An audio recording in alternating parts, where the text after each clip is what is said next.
हिंदी कहानी में आज ऑफिस से घर आया ही था कि मेरी नजर सामने किचन से आती मेरी पत्नी पर पड़ी।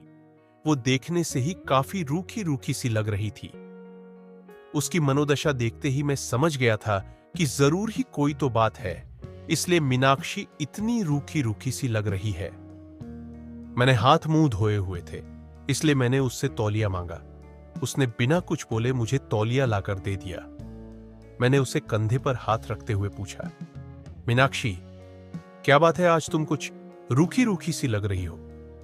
तो उसने मुझे खा जाने वाली नजरों से देखा और भट ढकते हुए बोली, आपको क्या है, फिर चाहे बेटी ट्यूशन से फीस न देने की वजह से बेइज्जत करके भगा दी जाए, या फिर बेटे पर स्कूल ड्रेस के जूते न होने की वजह से उसके स्कूल की फुटबॉल टीम में खिलाने से मना कर दिया जाए।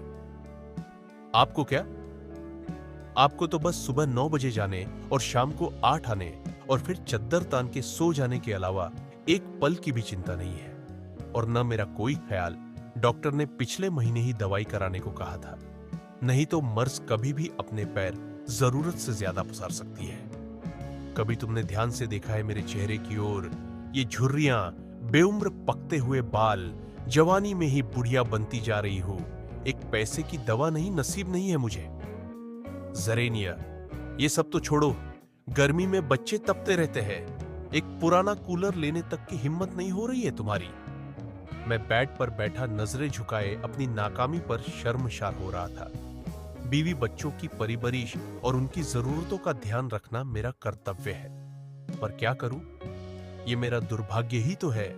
कहने को तो देश तरक्की कर रहा है, लोग खुश है, पर मैं कैसे कह पाऊं कि मैं बढ़ती महंगाई और बेरोजगारी की वजह से दिन व दिन जरूरतों के बोझ तले दबता जा रहा हूं। बिजली के बिल से लेकर घर के राशन पानी तक की कीमतें आसमान छू चुकी है और पगार बढ़ाने के नाम पर दफ्तर में धमकी दी जाती है। नौकरियां कभी भी जा सकती है, काम नहीं है ऑफिस में, इसलिए वही पुरानी पगार पर काम करना मजबूरी बन चुकी है। ऐसे में क्या ही करूं? मैं बैठा बैठा अपनी परिस्थिति से दो चार हो ही रहा था कि घर की दरवाजे पर किसी के आने की दस्तक हुई। बच्चों ने गेट खोलकर देखा तो पिताजी थे। अपने दादाजी को देख के बच्चे तो खुशी से उछल गए, लेकिन मेरी सांसें तेज हो गई। पत्नी ने फिर से मेरी तरफ ऐसे देखा जैसे मानो वो कह रही हो, अपना पेट पालने के लिए तो अपनी आंतें और गुर्दे गिरवी रखने के दिन आ गए हैं। अब ऐसे में पिताजी अकस्मात आए हैं तो जरूर ही कोई आर्थिक समस्या को लेकर ही आए होंगे। मैंने भी नजरें चुराते हुए एक बार मीनाक्षी की ओर देखा, पर कुछ कह पाने की स्थिति में नहीं था, इसलिए जल्दी से उठ के पिताजी के पास गया और नजरें चुराते हुए उनके चरण स्पर्श कर उन्हें बैठने को कहा। मीनाक्षी ने भी उन्हें चरण वंदन किया और खाना खाने के लिए कहते हुए किचन में चली गई। अब मैं और भी अकेला महसूस कर रहा था। मीनाक्षी तो मुंह छिपा के किचन में जा चुकी थी। मुझे डर था पापा कहीं पैसे की कोई बात न कर दे, इसलिए मैं जल्दी से जल्दी बच्चों को बुला के उनके पास किया और खुद वापस कमरे में चला गया।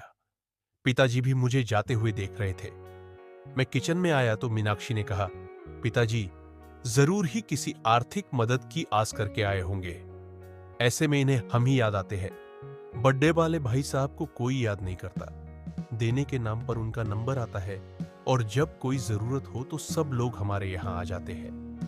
वैसे तो ये शब्द मीनाक्षी कभी नहीं बोलती, पर इस बार उसके घर की तंगहाली इस लेवल पर थी कि उसे मरने के लिए अगर जहर खरीदना हो तो उसके लिए भी पैसे का इंतजाम न के बराबर ही था।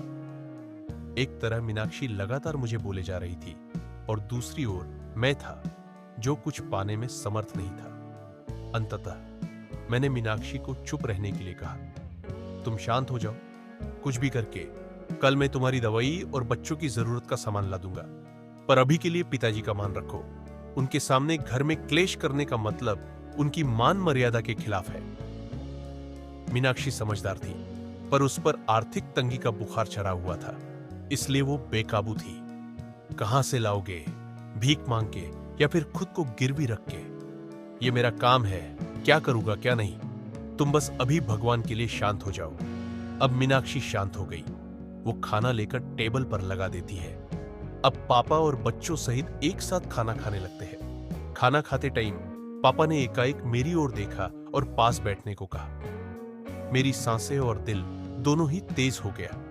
कहीं पिताजी कोई मांग न कर दे, क्योंकि मेरे पास अभी देने के नाम पर केवल वक्त ही था। उसके अलावा मैं जुबान भी नहीं दे सकता था। पिताजी बोले, देखो, अभी काम जोर चल रहा है, खेती का काम बहुत है, इसलिए अभी की ही गाड़ी से वापस जाना पड़ेगा। मैं यहां रुक नहीं सकता हूं। तुम्हारी मां बहुत चिंता कर रही थी। पिछले कुछ महीनों से तुम फोन और बात बहुत कम कर रहे हो, और ऐसा तुम तभी करते हो जब तुम किसी परेशानी में होते हो। ये तुम्हारी बचपन की आदत है। इसलिए मां के जोर और मुझे मुन्ना और मुन्नी की याद सता रही थी, इसलिए मैं आ गया। यहां तक तो ठीक था।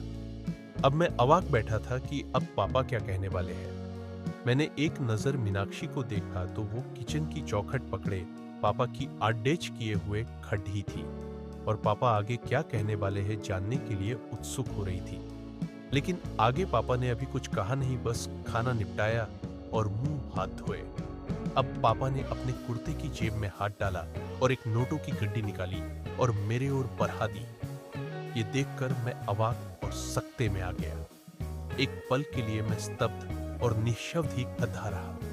पिताजी ने कहा, अरे पकड़ो भी भाई, अब इतने बड्ढे भी नहीं हो गए हो कि हमारी दी हुई आशीर्वाद को ग्रहण न कर सको। जरीनिये भी इस बार फसल अच्छी हो गई थी, इसलिए कोई दिक्कत नहीं आई। अब उन्होंने मीनाक्षी की ओर इशारा करते हुए कहा, बहू का और बच्चों का अच्छे से ध्यान रखो, देखो कितनी कमजोर हो रही है, और अपना भी। उन्होंने पैसे मेरे हाथ में रख दिए। मेरी आंखें भर आई थी और वो बचपन के दिन याद आ गए जब पापा हमें स्कूल जाते वक्त 4 आने ऐसे ही हाथ फैलाने पर रख दिया करते थे। पर बस अंतर इतना होता था, उस वक्त मेरी आंखें झुकी हुई नहीं बल्कि प्यार और दुलार से ऊंची होती थी। फिलहाल मीनाक्षी और मैं